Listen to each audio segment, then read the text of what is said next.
नमस्कार, विस्तार न्यूज देख रहे हैं आप और आपके साथ मैं हूं प्रतिज्ञा। और आगे देखेंगे खबर विस्तार से। और सबसे पहली खबर आपको बता दें राजगढ़ से कांग्रेस नेता दीपक जोशी ने एक बड़ा खुलासा किया है। उन्होंने बस स्टॉप बनाने में कमीशनखोरी के आरोप में खुद को अपराधी बताया है। जोशी ने कहा कि सांसद विधायक सबसे ज्यादा ऐसे ही कमीशन लेते हैं। एक बस स्टॉप बनाने में 1-1 लाख रुपए मिलते हैं। तो ये बड़ी खबर आपको राजगढ़ से कांग्रेस नेता है दीपक जोशी और उन्होंने ये बड़ा खुलासा कर दिया। उन्होंने कहा कि बस स्टॉप बनाने में कमीशनखोरी के आरोप में उन्होंने खुद को अपराधी बता दिया है, खुद को उसका आरोपी बताया है। उन्होंने कहा कि सांसद और विधायक ऐसे ही कमीशन लेते हैं, यानी सभी सांसदों और विधायकों को कमीशनखोर कह दिया है दीपक जोशी ने। आपको बताया कि पहले बीजेपी नेता थे दीपक जोशी और अब वो कांग्रेस में हैं और अभी उन्होंने एक बड़ा बयान दिया है। माननीय एक बस स्टॉप में 1 लाख रुपए मिलता है, पता नहीं पता। सबसे ज्यादा कमीशन अगर किसी सांसद विधायक को मिलता तो बस स्टॉप में मिलता है। साथ बता, मैं भी नहीं लिया पड़ा मैं सही बता, मैं झूठ नहीं बोलता। सबसे ज्यादा पैसा मिलता है तो क्यों मिलता है। और इस पूरी खबर पर अधिक जानकारी के लिए विवेक पांडे लाइव जुड़ गए। विवेक, दीपक जोशी का एक बड़ा बयान आया, ऐसे में जब लोकसभा चुनाव चल रहे हैं वो खुद को भी अपराधी बता रहे हैं कमीशनखोरी का। देखिए, दीपक जोशी कांग्रेस नेता है, लेकिन उससे पहले वो पूर्व मुख्यमंत्री कैलाश जोशी के बेटे भी हैं। और राजनीति के अंदर, मध्य प्रदेश की राजनीति के अंदर ये कहा जाता है कि कैलाश जोशी ऐसा ईमानदार व्यक्ति कोई रहा नहीं, क्योंकि वो राजनीति के संत रहे। और राजनीति के संत के पुत्र अगर ये कमीशनखोरी को लेकर इतना बड़ा खुलासा करते हैं और ये कहते हैं कि वो खुद कमीशन ले चुके हैं, तो फिर ये स्पष्ट है कि तमाम सारे विधायक और सांसदों के जो अंदर खाने के राज है वो खुद बाहर निकाल के दीपक जोशी ला रहे हैं। और खुद ये कह रहे हैं कि वो खुद कमीशन लेते थे, विकास कार्य होते थे उसमें कमीशन थोड़ा बहुत मिलता था और वो रख लेते थे। ये बात वो स्वीकार कर रहे हैं। और ये भी कह रहे हैं कि सांसद निधि से मिलने वाले जो फंड है उसमें जो बस स्टॉप वगैरह बनते हैं उसमें भी लाखों रुपए दिए जाते हैं। विवेक, लेकिन बड़ा सवाल यहाँ पर ये भी उठ जाता है क्योंकि राजगढ़ से पूर्व मुख्यमंत्री दिग्विजय सिंह जो है वहां पे चुनावी मैदान में है कांग्रेस की तरफ से, और राजगढ़ में ही ये बयान दीपक जोशी देते हैं, तो इससे नुकसान तो नहीं हो जाएगा कहीं कांग्रेस को, कहीं दिग्विजय सिंह को इससे कोई बड़ा नुकसान झेलना तो नहीं पड़ सकता है? देखिए, दीपक जोशी बाकायदा चुनाव प्रचार करने के लिए दिग्विजय सिंह के लिए गए थे, लेकिन बड़ी बात है कि वो निशाना जरूर बीजेपी पे साध रहे थे, लेकिन वो तीर खुद ही अपने ऊपर ले लिया। हुआ ये कि रोडमल नागर के बारे में वो कई बातें कह रहे थे कि बस स्टॉप में कमीशन मिलता है। रोडमल नागर जब पहली बार सांसद बने तो वो सीना तान के चलने लगे और तमाम सारे भ्रष्टाचार के आरोप लगाए, लेकिन जब कमीशन की बात आई तो वो बात रोडमल नागर को कहते कहते खुद पर भी ले आए। लेकिन सबसे बड़ी बात है कि वो जो कमीशन लेते थे वो अपनी सरकार में, यानी कि पूर्व सरकार में बीजेपी में रहते हुए जब मंत्री थे तब वो लेते थे, लेकिन अब वो किसी सरकार में नहीं है। लेकिन जब आरोप आप खुद पे लगा रहे हैं तो ये भी देखना चाहिए कि आप किसके लिए प्रचार करने गए हैं, क्योंकि दिग्विजय सिंह वहाँ पे इकलौते नेता हैं जो पूरी तरीके से घिरे नजर आ रहे हैं और आप उनके समर्थन में प्रचार करने जा रहे हैं। तो कुछ ऐसा मत बोलिए कि दिग्विजय सिंह को नुकसान हो जाए। और बैठे बिठाए बीजेपी को मुद्दा दे दिया और खुद दीपक जोशी ने, कांग्रेस नेता हैं तो उन्हें इस बात का जरूर सोचना चाहिए था कि हॉट सीट विवेक, बैठे बिठाए एक मुद्दा कहीं ना कहीं बीजेपी को दे दिया और नुकसान इसका कितना होगा ये जब चुनाव होगा और उसके नतीजे आएंगे तो तस्वीरों के जरिए ये साफ हो जाएगा। बहुत बहुत शुक्रिया विवेक तमाम जानकारी के लिए। तो आपको ये बड़ी खबर बता दें, जहां दीपक जोशी ने राजगढ़ में बयानबाजी करते हुए कांग्रेस को ही कहीं ना कहीं एक नुकसान पहुंचा दिया है। राजगढ़ से दिग्विजय सिंह कांग्रेस के प्रत्याशी हैं लोकसभा चुनाव में और इस दौरान दीपक जोशी वहां पर चुनाव प्रचार करने पहुंचे थे और उन्होंने कहा कि जो बस स्टॉप बनते हैं उसमें जो कमीशनखोरी होती है इसकी बात सच है, सांसद और विधायक ऐसे ही कमीशनखोरी करते हैं। उन्होंने अपना नाम भी ले लिया और इसका कितना नुकसान होगा कांग्रेस को ये जब चुनाव के नतीजे आएंगे तो वो तस्वीर साफ होगी। एक बार आपको फिर सुनाते हैं कि दीपक जोशी ने क्या कुछ कहा है। एक बस स्टॉप में 1 लाख रुपए मिलता है, पता नहीं पता। सबसे ज्यादा कमीशन अगर किसी सांसद विधायक को मिलता तो बस स्टॉप में मिलता है। साथ बता, मैं भी नहीं लिया पड़ा मैं सही बता, मैं झूठ नहीं बोलता। सबसे ज्यादा पैसा मिलता है तो क्यों मिलता है। अब बढ़ेंगे अगली खबर की ओर और धार में भोजशाला सर्वे का आज आखिरी दिन है। एएसआई ने समय बढ़ाने के लिए हाईकोर्ट में आवेदन दिया है। 29 अप्रैल को एएसआई पेश करेगी सर्वे रिपोर्ट और 22 मार्च से सर्वे का काम शुरू किया गया था। तो ये बड़ी खबर आपको बता दें, धार भोजशाला जो विवादित परिसर है वहां पर सर्वे का आज आखिरी दिन है, जिसे हिंदू पक्ष सरस्वती मंदिर बताता है तो मुस्लिम पक्ष वहां उसे मस्जिद बताता है। और इसको लेकर ये जो सर्वे का काम चल रहा था, एएसआई ने समय बढ़ाने के लिए हालांकि हाईकोर्ट में आवेदन दाखिल किया है, लेकिन आज जो अब तक की तारीख दी गई थी उसका आज आखिरी दिन 29 अप्रैल को एएसआई सर्वे रिपोर्ट भी पेश करने वाली है। आपको बताएं 22 मार्च से सर्वे में भोजशाला में सर्वे हो रहा है और साथ ही साथ बीते दिनों ये भी दावा किया गया था हिंदू पक्ष की तरफ से कि एक प्रतिमा जो खंडित मूर्ति मिली थी भगवान की, वहीं मुस्लिम पक्ष ने एएसआई पर ही आरोप लगा दिया था कि वो पूर्वाग्रहित है और ऐसे में जो है वो जांच कर रही है। तो अब इसको लेकर आज आखिरी दिन है, हालांकि आगे तारीख मांगी है उन्होंने। आपको सुनाते हैं कि वहां पर आज आखिरी दिन क्या कुछ कहा गया। आज सर्वे का 38वां दिन है और कल दिन भर जो कार्य चला है वो गर्भगृह में चला है। बिल्डिंग के उत्तर दिशा में दक्षिण दीवार की बाहर की ओर मिट्टी हटाने का काम तेजी से चला है। कमाल मौलाना परिसर में केमिकल टेस्टिंग का काम दिन भर चला है। साथ ही 50 मीटर के एरिया में जो अवशेष बिखरे पड़े हैं, जो साक्ष्य है कहीं न कहीं भोजशाला के गौरव की गाथा का, उनकी भी केमिकल टेस्ट हुई है। इन 37 दिनों में हुआ है वो देखने लायक बात है कि जो जो चीज़ें हुई है सर्वे के नाम पर उसमें तो हमारा सहयोग रहा, लेकिन जो सर्वे के अगेंस्ट चीज़ें गई है, जो माननीय उच्चतम न्यायालय ने आदेश दिया है 1 अप्रैल को, उसके बाद से जो चीज़ें की गई है तो उसमें हमारी आपत्तियां थी और आपत्तियां हमने दर्ज। और इस खबर पर अधिक जानकारी के साथ जफर अशरफी फोन लाइन पर जुड़ गए हैं। जफर, अगर बात किया जाए तो आज आखिरी दिन है एएसआई के सर्वे का, तो आज क्या कुछ निकलकर सामने आया और जब ये रिपोर्ट पेश करेगी एएसआई की टीम तो उस रिपोर्ट में क्या कुछ हो सकता है?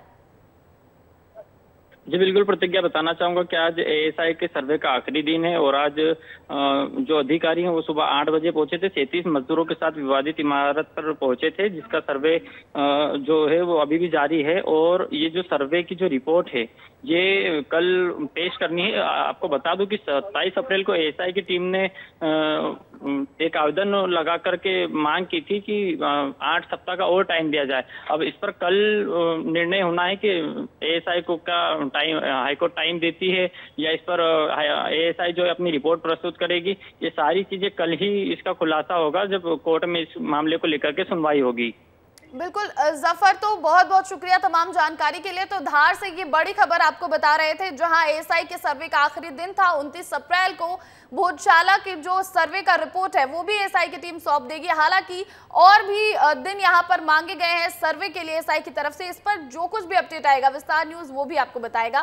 फिलहाल आगे बढ़ेंगे और अगली खबर मुरैना से बता दें आपको। मुरैना में मायावती की सभा में उमड़ा जन सैलाब और 3 लोकसभा प्रत्याशियों के समर्थन में मायावती ने जनसभा की है। भिंड, मुरैना और ग्वालियर प्रत्याशियों के पक्ष में सभा की। कांग्रेस और बीजेपी पर जमकर निशाना भी साधा। इस दौरान उन्होंने एक को उन्होंने सांप बताया तो एक को नागनाथ बता दिया है। तो ये बड़ी खबर आपको बता दें, आज मायावती मुरैना में पहुंची थी और उन्होंने उनकी जो सभा थी उसमें जन सैलाब उमड़ पड़ा था। 3 लोकसभा प्रत्याशियों के समर्थन में जनसभा की। कांग्रेस और बीजेपी पर हमलावर नजर आई इस दौरान मायावती। आपके मध्य प्रदेश स्टेट में भी, खास तौर से आपके ग्वालियर रीजन में भी 1-2 ऐसे स्वार्थी किस्म के लोग हैं तो जिन्होंने अपना छोटी छोटी पार्टी बनाकर तो कांग्रेस का मकसद हल पूरा किया। बीजेपी बढ़ेंगे अगली खबर की ओर और लोकसभा चुनावों के मद्देनजर भोपाल में भी जमकर प्रचार प्रसार हो रहा है। तीसरे चरण में भोपाल लोकसभा सीट पर चुनाव होना है और इसी क्रम में कैबिनेट मंत्री विश्वास सारंग नरेला विधानसभा में महाजनसंपर्क अभियान करते नजर आए। और इसी बीच समय की कमी के चलते मंत्री सारंग सड़क पर ही पेट पूजा करते हुए भी दिखे। दरअसल गृह मंत्री अमित शाह ने मंत्रियों को कम वोट होने पर कार्रवाई की बात कही थी और ऐसे में विश्वास सारंग भी अब वोट प्रतिशत बढ़ाने में जुट गए हैं। आपको बताएं कि बीजेपी लगातार अपने स्तर पर काम कर रही है कि किस तरह से वोट प्रतिशत जो है वो बढ़ाया जाए, क्योंकि पहले और दूसरे चरण में जो मतदान हुए उस दौरान कहीं ना कहीं जो वोट प्रतिशत है उसमें कमी देखी गई। इसको लेकर अब ये बीजेपी की कवायद है कि ज्यादा से ज्यादा वोटर जो है वो मतदान केंद्रों पर पहुंचे, और ऐसे में विश्वास सारंग रास्ते पर जब प्रचार करने निकले तो इस दौरान वो पेट पूजा करते नजर आए। धन्यवाद भैया। अगली खबर अमेठी से बीजेपी प्रत्याशी और केंद्रीय मंत्री स्मृति ईरानी अपने नामांकन से एक दिन पहले अयोध्या में रामलला के दर्शन करने पहुंची और भगवान राम से जीत की कामना की। इस दौरान स्मृति ईरानी ने कहा कि मैं भाग्यशाली हूं कि ऐसे युग में जन्मी हूं जब भगवान श्री राम भव्य मंदिर में विराजमान हुए हैं। बता दें कि स्मृति ईरानी सोमवार को अमेठी में नामांकन दाखिल करेंगी और नामांकन से पहले अमेठी के अलग अलग 9 मंदिर में जाकर वो माथा भी टेकेंगी। और आपको बता दें कि स्मृति ईरानी के नामांकन में सीएम मोहन यादव भी शामिल होंगे। तो ये खबर आपको बता दें, अमेठी की जो बीजेपी प्रत्याशी और केंद्रीय मंत्री स्मृति ईरानी वो अयोध्या में रामलला के दर्शन करने पहुंची थी और उनसे जीत की कामना की, आशीर्वाद दिया उन्होंने। स्मृति ईरानी ने कहा कि वो एक भाग्यशाली हैं क्योंकि वो ऐसे युग में जन्मी है जब श्री राम का ये भव्य मंदिर बना और जहां रामलला विराजमान हो। रुक करेंगे अगली खबर का। महादेव सट्टा ऐप के हजारों करोड़ के स्कैम के बारे में आपने जरूर सुना होगा और अब इस मामले में बड़ी खबर यह है कि इस मामले से जुड़े होने के आरोपों के चलते अभिनेता साहिल खान को गिरफ्तार कर लिया गया है। कौन है साहिल खान, कहां से गिरफ्तारी हुई, आपको विस्तार न्यूज की इस रिपोर्ट में सब दिखाते हैं। महादेव बैटिंग ऐप मामले में मुंबई क्राइम ब्रांच की एसआईटी टीम ने अभिनेता साहिल खान को गिरफ्तार कर लिया है। साहिल खान की गिरफ्तारी छत्तीसगढ़ के बस्तर से हुई है। बड़ी बात यह है कि साहिल खान लगातार अपनी लोकेशन बदल रहा था और बाद में छत्तीसगढ़ में बस्तर में छिप गया था। मुंबई पुलिस ने अचानक रेड कर साहिल खान को गिरफ्तार किया है। बॉम्बे हाईकोर्ट ने साहिल की गिरफ्तारी से पूर्व जमानत की याचिका खारिज कर दी थी। गिरफ्तारी के बाद साहिल खान को अब एसआईटी की टीम मुंबई में कोर्ट में पेश करेगी। Actor Sahil Khan lotus app 24/7 में पार्टनर था, जो कि महादेव बैटिंग ऐप से जुड़ा हुआ था। छत्तीसगढ़ के दुर्ग जिले से शुरू हुआ महादेव सट्टा ऐप का कनेक्शन कभी दुबई पहुंचा तो कभी मुंबई, भोपाल से भी इस ऐप के तार जुड़ते नजर आए। लेकिन अब इस मामले में बस्तर का नाम भी जुड़ गया है, क्योंकि बॉलीवुड सेलिब्रिटी और मुंबई में रहने वाले साहिल खान को मुंबई पुलिस ने बस्तर से गिरफ्तार किया है। प्रारंभिक जानकारी की माने तो महाराष्ट्र सीमा पार कर साहिल खान बस्तर में छिप रहे थे और पुलिस को 40 घंटे लगे साहिल खान को ढूंढने में। मुंबई पुलिस ने अब साहिल खान को बस्तर से गिरफ्तार कर लिया है, लेकिन अब तक यह साफ नहीं हुआ है कि मुंबई के रहने वाले साहिल खान बस्तर में क्या कर रहे थे और बस्तर में आखिर उनकी मदद कौन कर रहा था। 15,000 करोड़ रुपए के महादेव बैटिंग ऐप मामले में हुई एफआईआर में अंडरवर्ल्ड डॉन दाऊद इब्राहिम के भाई मुस्तकीम, सौरभ चंद्राकर, रवि उपल, शुभम सोनी जैसे तमाम लोगों के नाम सामने आए थे। इस मामले में कई और एक्टर्स के नाम भी सामने आए थे। साहिल खान को बैटिंग ऐप की एक पार्टी में दुबई में भी देखा गया था। एसआईटी ने दिसंबर 2023 में साहिल और 3 अन्य दूसरे आरोपियों को पूछताछ के लिए बुलाया भी था। Sahil Khan the lion app नाम के एक सट्टेबाजी ऐप से जुड़ा हुआ था, जो महादेव सट्टेबाजी ऐप नेटवर्क का हिस्सा था। लायन बुक को प्रमोट करने के बाद उसने बतौर partner lotus book 24/7 app launch किया था। दुर्ग जिले के कुछ युवकों ने ऑनलाइन सट्टा खेलने के लिए एक एप्लीकेशन बनाया और इसके बाद तो जैसे उन युवकों पर पैसे की बरसात होनी शुरू हो गई। भारत में सट्टा गैरकानूनी है। पुलिस ने शिकंजा कसा तो 15,000 करोड़ का एक बड़ा गोरख धंधा सामने आया। वहीं महादेव सट्टा ऐप मामले में हुई साहिल खान की गिरफ्तारी पर कांग्रेस ने बीजेपी पर आरोप लगाया है। महादेव सट्टा ऐप भारतीय जनता पार्टी सिर्फ चुनाव के समय आरोप लगाती है। आज सरकार इनकी है, केंद्र में भी इनकी है, राज्य में भी इनकी है। बंद क्यों नहीं कर रही है? क्या महादेव सट्टा ऐप के नाम से भारतीय जनता पार्टी को चुनावी चंदा आ रहा है क्या, जो बंद नहीं कर रही है? अगर हिम्मत है तो महादेव सट्टा ऐप को बंद करना चाहिए भारतीय जनता पार्टी की सरकार को। साहिल खान पेशे से एक्टर और फिटनेस इन्फ्लुएंसर है। फिल्म स्टाइल और एक्सक्यूज मी फिल्मों में साहिल ने किरदार निभाया था। साहिल ने डिवाइन न्यूट्रिशन नाम का ब्रांड भी लॉन्च किया था, जो फिटनेस सप्लीमेंट देता है। अगली खबर आपको जबलपुर से बता दें। जबलपुर में कबाड़ खाने में हुए ब्लास्ट मामले में बड़ा अपडेट आया है। प्रशासन और निगम अमले ने रजा मेटल इंडस्ट्री के निर्माण को जमींदोज कर दिया है। नगर निगम का अमला जेसीबी मशीनों के साथ कबाड़ खाने पहुंचा और इंडस्ट्री में बनी सभी बिल्डिंग और ऑफिस को धराशायी कर दिया गया है। जिला प्रशासन के मुताबिक रजा मेटल इंडस्ट्री में हुई कार्रवाई रेस्क्यू ऑपरेशन का हिस्सा है, क्योंकि ब्लास्ट की वजह से पूरा स्ट्रक्चर कमजोर हो गया था। तो आपको ये बड़ी खबर जबलपुर से बता दें, जहां कबाड़ खाने में हुए ब्लास्ट मामले में एक बड़ा अपडेट आया है और रजा मेटल इंडस्ट्री के निर्माण को प्रशासन और नगर निगम की टीम ने जमींदोज कर दिया है। जेसीबी मशीनों के साथ वहां पर पहुंची थी प्रशासन और कबाड़ खाने में पहुंचकर उसे जमींदोज कर दिया गया। वहाँ पे कार्रवाई तो लगातार पिछले 3-4 दिन से चल रही है। वहाँ पे पूरा के पूरा जो क्षेत्र है वो क्षेत्र काफ़ी खतरनाक हो चुका है। वहाँ पर एक पूरा गोदाम की छत उड़ चुकी है, 2 उसकी दीवारें हैं। एक सामने की साइड में जो गोदाम है डबल मंजिल जो है, उस गोदाम की भी पूरी एक तरफ का पूरा हिस्सा जो है लंबी लंबी दरारें उसमें चल गई है और तिरछा भी हो चुका है। इधर बगल में एक ऑफिस बना हुआ है, उस ऑफिस के भी सारे कांच और छत जो है उसकी टूट चुकी है। बढ़ेंगे अगली खबर की ओर और बुरहानपुर में लगातार डायरिया के मरीजों की संख्या बढ़ती जा रही है। डॉक्टर्स के मुताबिक 150 से 200 मरीज जिला अस्पताल में भर्ती हैं, जिसमें सबसे ज्यादा बच्चे शामिल हैं। आज उल्टी दस्त के चलते एक बच्चे की मौत भी हो गई है। वहीं जिला अस्पताल में अव्यवस्थाओं के चलते मरीजों के परिजन और कांग्रेस पार्षद दल ने जिला अस्पताल में पहुंचकर जमकर हंगामा किया और अस्पताल प्रबंधन के साथ ही नगर निगम पर लापरवाही के गंभीर आरोप लगाए हैं।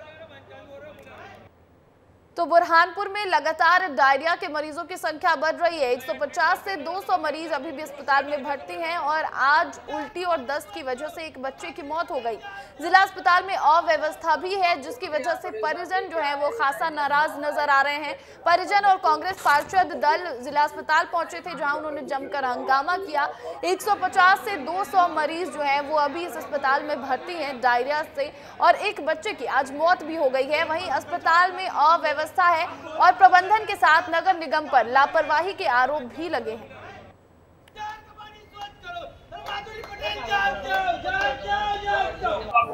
पटेल साहब ये क्या है? डायरिया फैला हुआ है, बच्चे।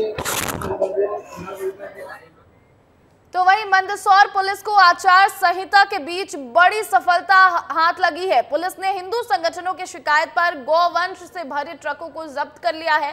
हिंदू संगठनों ने महू नीमच हाईवे पर गौवंश से भरे करीब 47 ट्रकों को रोककर पिपलिया मंडी पुलिस के हवाले किया।